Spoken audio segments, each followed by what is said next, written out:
Podcasting from Singapore and broadcasting all around the world. You're listening to the Ignite EdTech Podcast with Craig Kemp, taking the pulse of educators from all over the globe and bringing what you need every week. When you need answers, you go to the experts. Created by an educator, for educators, and streaming to the world. Now, over to your host, Craig Kemp. Hello and welcome to episode 47 of the Ignite EdTech Podcast. I'm your host, Craig Kemp, and I'm thrilled to have your support. As most of you know, I continue to work with the incredibly talented Mark Quinn to improve the final audio quality of this podcast. He has his own podcast production studio that provides editing and mastering services to content creators. To connect with Mark, please see the details in the podcast notes below. And if you haven't followed his Make a Difference podcast, I highly encourage you to do so in your podcast channel of choice. The Ignite EdTech Learning Portal is designed based on the 5 Ignite EdTech Learning Principles. The Ignite EdTech Principles of Learning are: be adaptive, learning first, creativity over consumption, collaboration, and connection over content. Over the past 5 weeks, we've highlighted all 5 of these principles in detail. If you want to go back and listen, please do so. Last week, I encouraged you to think about connection over content. Thank you for sharing as always. Please check out the social streams for more. As I think about the last few weeks sharing about our developed principles of learning, I think about how this relates directly to professional learning and development for teachers. This week, I wanted to ask for your feedback when it comes to professional learning. What are the courses you love and the people you love that lead them? If you could engage in any learning experience with an expert in their field, who would it be and why? Please share this via our Ignite EdTech social streams. I look forward to hearing from you soon. A tool that has positively impacted the authentic and purposeful use of technology into classrooms and meeting rooms that I have worked in is Labster. Labster is the world's leading provider of virtual science labs, providing access to over 2,000 institutions and over 3 million students globally. Finding high-quality virtual labs for genuine science learning can be difficult, but with Labster, I've seen firsthand how engaged teachers and students can be. With over 200 simulations, there's something for every science teacher and learner. I highly recommend that you take a look at labster.com. The link is in the description below. Last week, we talked about connection over content and why it's important in a tech-fueled learning environment. If you're interested in learning more, go back and listen to last week's episode. This week, I wanted to focus on professional learning. An important element in any successful school culture is professional learning, something that isn't always done well in schools. Everyone wants their subject area to be provided with the best PD. Everyone wants to get the experts in, and everyone wants to make sure their voice is being heard. It's really hard to scale budgets in this way, and hard to make sure we're truly developing everyone with what they need. I've seen successful PD models in smaller schools, but have really seen successful models in larger schools, particularly private ones. One of the things I feel can change this is the willingness for schools to adopt large-scale online professional learning, which is cheaper and more targeted, something that we're very aware of thanks to COVID. Don't get me wrong, I love a face-to-face conference and workshop, but I now know that I learn just as well in an online environment. Just like many of you, it takes commitment and ongoing connection and collaboration to ensure that it makes a difference, but a lot of this can be done in-house within the community of your school. Community makes a difference. I have had several discussions about EdTech PD this week with some schools I'm currently working with, and there's often never a strategic approach to professional learning that can actually benefit a wide variety of people and make a significant measurable change. I'm interested in what other schools are doing globally to achieve this success and how you encourage connection, collaboration, and ongoing learning as a result of this shift. I'd love to hear from you, and I'd love to learn more about how you provide professional learning in your school. Please reach out with your ideas. Every week, I bring you a short interview with some of my edu heroes, an engaging learning experience with someone who makes a difference in education every day, with a particular focus or angle towards educational technology. This week, I had the pleasure of chatting with Jed Dearybury. Let's have a listen to the chat. Today, I have the honor of speaking with Jed Dearybury, who you might know as @Mr. Dairyberry on Twitter. Jed is an educator and author based in the US. Jed is passionate about helping learners of all ages and is a well-known speaker and workshop host. His book, The Playful Classroom, is a bestseller. After being connected with Jed for many years now, I'm constantly inspired by his ability to connect, engage, and empower, and it's an honor to have him here with me today. Jed, it's a pleasure to have you on the show. Are you ready to talk about education and technology integration? Yeah, man, I'm excited to be here after knowing you for at least a decade online. It's so exciting to finally talk with you in person. Thanks for having me. I'm super excited. Let's go. Why don't you start by telling us a little bit about your current role and what inspires you to do what you do? My current role is a hodgepodge of educational opportunities. First and foremost, I'm with students most of my week, whether it's in person, online, or a hybrid of the two, considering the way the world is at the time. I teach 5 courses of pre-service teachers for various institutions across the state of South Carolina, and I also evaluate student teachers for another higher ed institution here. And I as soon as we're done with this, I'm going to spend the morning with 2 college students training to be teachers. I can't wait to be with them. They inspire me. The next generation of teachers really inspires me to do the work, to stay current, to stay relative, to be engaged with the work. I'm also doing staff development with schools and planning events for faculties and organizations. I've got 2 events coming up with college students across South Carolina. So and that work inspires me more than anything, working with that next generation. That's super cool. And with that work you do with the next generation and thinking about the listeners of this podcast, what's your best advice for educators in relation to educational technology? Several years ago, I read this book called Big Magic by Elizabeth Gilbert. She's the author of the book Eat, Pray, Love. Most people remember that movie that came out. And in the book, the subtitle of the book is Creative Living Beyond Fear. And I think EdTech is definitely an area where creativity abounds, and it needs more abounding, if that's a correct phrase to say. I think educators, the best advice is not be afraid to use it. You're not going to mess anything up. You might think you're, quote, wasting some time, but no time is wasted time if a lesson is learned. So you're learning valuable insight of how to function on a technology platform. You're learning the ins and outs of the platform. You're learning what not to do on the platform. So my best advice is to get creative. Don't be afraid and jump in with both feet and figure it out. And I'm learning along with you.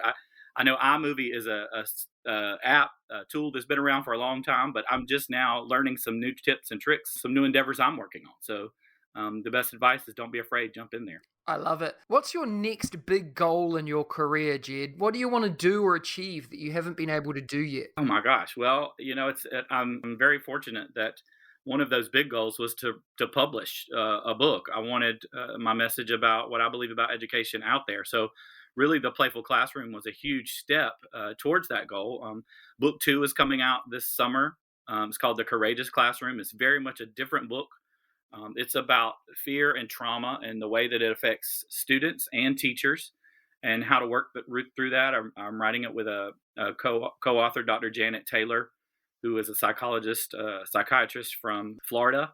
I guess the if I had to pick a next big goal, I just want to continue working with those pre-service teachers and equip, encourage, and empower them for the work that lies ahead of them. Because you and I won't last forever. Somebody's got to take over when we have to bow out. And so just preparing the next generation is my biggest goal right now. It's super inspiring. And you briefly mentioned your book, The Playful Classroom. Tell us a little bit about that and what inspired you to write it, and what can we gain from engaging in this resource? Well, the inspiration for the book came really from Julie Jones, the co-author, Dr. Julie Jones, the co-author of the book, and I work a lot, as I said, with pre-service teachers, but we also do a lot of work with current teachers in the classroom, and we just felt like teachers were not enjoying the work as much as they could. And it wasn't the teacher's fault. It was because of all the pressure that was coming on the teacher, the testing, the rigor, all these things that were expected.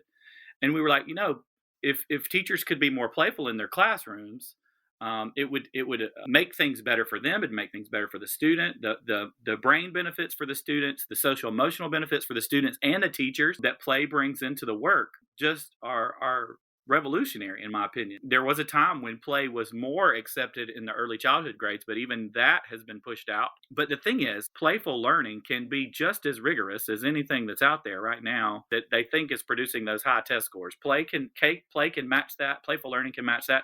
And we're not talking in the book about recess. We're talking about making every lesson meaningful, relevant, and fun through playful learning. Also, we love recess. We don't want to take it away. We need more of it. In Finland, they have a 15-minute recess every hour. America, we're lucky to get 15 minutes in the whole day in some schools, and so we need to flip that around. What I hope you will gain from that is understanding the neuroscience of play, understanding the cognitive benefits of play, understanding that many of the reasons we don't introduce playful learning into our classroom are just excuses that can be debunked and blown away. And we give you lots of ideas of how to do that across the board. The subtitle is The Power of Play for All Ages. Playful learning is relevant in your classroom. It's relevant in the boardroom. It's relevant in your staff meetings. It's relevant everywhere because playful learning helps the understanding to stick. So I hope people grab this book, read it, and you're going to get a lot of ideas from it across the board. You're going to be blown away from the ideas, and more ideas are coming. We're working on things now. We're actually writing a course that accompanies the book with an organization called Advancement Courses. It's the brand of Wiley, our publisher, and the course will be available this summer. And you're going to get more of the book. We dig in deeper to some of the thoughts and more ideas. That's awesome, Jed. We'll make sure that the link is in the description below. Let's do some quick fire questions here. The first thing that come to your head, what is your hashtag one word for 2021 and why? I think my one word would be create. Because the more that I am creating, the more my brain is engaged. And notice I didn't say create perfectly. I didn't say create amazingly. I just said create. Put stuff out into the world. Draw, paint, act, make videos, take pictures, write stories, create conversations, create relationships, create engagement. Create is my one word. Love it.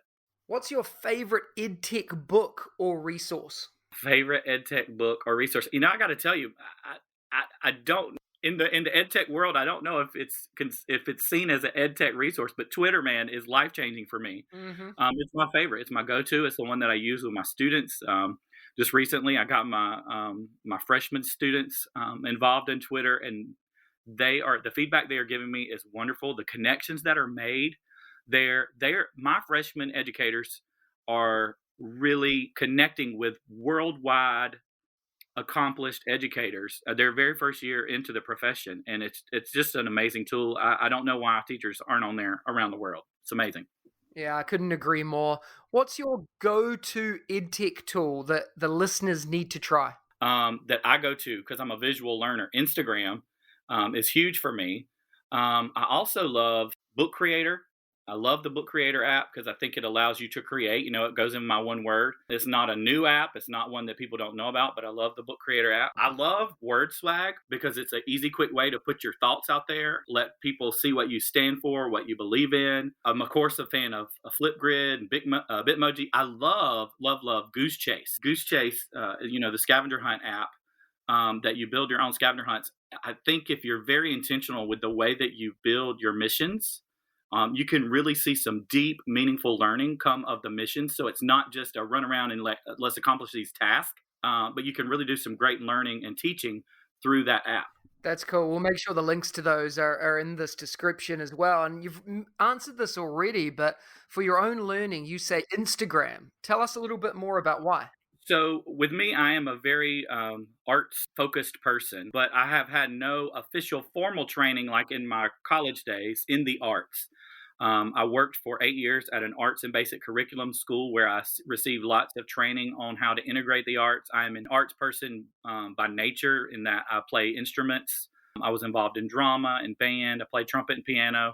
I've always been a creator, if you will. But Instagram has connected me with some amazing art teachers, amazing artists, and they give so freely of their time and their work. They want to pass the creativity along. They want to pass their skill along. And Instagram is just a fantastic platform to follow. Follow the hashtag art teacher Instagram, artist, all those hashtags I follow. And I've just been connected with so many fantastic people that have taught me not just about arts integration, but art technique that I'm learning more there than I think I could learn in an art course. Oh, I love it. What's one daily habit or practice that helps you enjoy, progress, and succeed in your career? So I am pretty obsessed with bullet journaling. I doodle a lot in my journal. I'm not necessarily a writer in the journal, but I doodle a lot, whether it's just a little picture, just a random picture, to whatever's in my mind. I love to create little monsters, little animals, and I don't share a lot of that online. That's kind of just my personal thing, what I'm doing. But it keeps me just motivated to create, to revisit the idea of create. And I'm in my 6th bullet journal now. I got into it several years ago, thanks to my friend Julie Jones. I'd never heard of bullet journals. If you don't know what a bullet journal is, it's basically just a journal with tiny dot grid on the paper instead of lines. The lines felt constricting to me, but the little dots let me just doodle away. And so that's why I connected with bullet journals. Get you one. Lectern 1917, I think, is the type I use. That's really cool. Well, we'll make sure that's in there as well. And if you were to have any job in the world, Jed, what would it be and why? So I know it might sound cliche, but I really believe I have the job that I want. Any job in the world. I love what I'm doing. If for some reason I woke up tomorrow and I had no ability to be a teacher anymore, I'll tell you what I want to be as a meteorologist. I'm obsessed with the weather. I love the Weather Channel. I love following the meteorologists on Twitter. I have a really great meteorologist friend that I follow named Reed McDonough, who is a meteorologist in New York City. And I just love nerding out talking about the weather. Like, I don't obviously want catastrophic weather. I don't like that, obviously, because people are hurt, people are in danger. But when those events happen, I'm enthralled by them, to study them. I think it shows us how at the mercy of nature we are as humanity. And the more we can study and learn about it, the better we can protect ourselves and help each other. But man, I'm just fascinated by it. Just this morning, I was reading about a historic snowstorm that's supposed to hit Denver this weekend. Maybe up to 3 feet of snow, biggest snowstorm they've ever had. They've had since like 1880s. So I'm excited to see that unfold this weekend. I love to hear you nerding out over that. That's so cool. I'm such a weather nerd. My grandma, when I was little, my great grandma, she was kind of the weather nerd that instilled that into me. When there was a thunderstorm or a snowstorm and I was at her house, we would just go back and forth from the front door to the back door, watching the wind blow, watching the rain pile up or the snow pile up, I'm just obsessed with it. I love it. That's cool. And, what's your favorite education-focused quote? I love that you asked this question because I try to share this a lot. It's in my emails on my signature. It's an Argentine proverb that a parent of a student shared with me about 10 years ago now. It says, "If I pass through life without making a mark, for what did I live?" And it goes right in hand with my favorite children's book by Peter Reynolds, The Dot, where he writes, "Make your mark and see where it takes you." We only get one shot at this life, and I want, at the end of mine, to know that I made a mark on my little spot of the globe. I would love to make a mark around the globe, but, I'm focused on my little spot because that's all I can do right now. But making a mark is what all of us should strive for. And that mark looks different for everybody. It can be I tell people it can be a fat dot, a little dot, a skinny dot, a polka dotted dot, whatever kind of dot you want to make, whatever kind of mark you want to make, but just be focused on making that mark. And education is a great place to do it. As always, Jed, super inspirational. I know that the listeners are going to want to connect and engage with you. What's the best way for them to do that? The best way is social media. Twitter and Instagram are the two that I use for educational purposes most often, at Mr. Dairyberry. If you can figure out how to spell my name, you can find me. It's not phonetic, so thanks for adding that into your show notes here. But best way to get a hold of me, I have a website, mrdairyberry.com. Also, we have a website for the book, theplayfulclassroom.com, and my email, mrdairyberry@gmail.com. Mate, thank you so much for your time today. All of those links are in the podcast notes below. Thank you so much for everything you do, Jed. Yeah, thanks, Craig. Thanks for having me. Thanks for all the work you do. Next week, join me for episode 48 of the Ignite EdTech Podcast, when I'm joined by Will D'Import. One of the things I love doing is giving away prizes as a thank you for tuning in, listening, and hopefully following the Ignite EdTech podcast. Last week, I gave away 2 copies of Andy Cope's books. To win, you need to complete the form at bit.ly/edtechwin. The winners have already been contacted directly by me, and they are Carolina Bergamesco and Matt Jensen. Congratulations to you both. This week, I'm giving away a BeeBot Robot thanks to TTS. To win this incredible prize, you need to go to bit.ly/edtechwin and complete the simple form. It'll take you less than a minute to do. The link is in the description below. Competition closes on Wednesday the 5th of May, and the winners will be contacted directly by me and announced on next Friday's podcast episode. Good luck. Thank you for being an extremely important part of the Ignite EdTech podcast. If you enjoyed today's episode, please smash that follow button and share it with your colleagues, friends, and families. Please also remember to spend 2 minutes to rate the podcast so we can reach even more educators and EdTech enthusiasts globally. Please share your favorite part of today's show by tagging me on Twitter, Facebook, Instagram, or LinkedIn, and don't hesitate to ask me questions that I can answer in an upcoming episode. Remember, you have the chance to win as well. Check out the links in the description for more, and I'll see you again next week. If you liked today's episode, please don't forget to subscribe so you don't miss another episode. And be in the drawing to win prizes every week. If you know others that would enjoy the show, please hit that share button and brighten their day. Join us again next week for your weekly EdTech hit with @Mr. Kemp NZ. We'll see you again soon.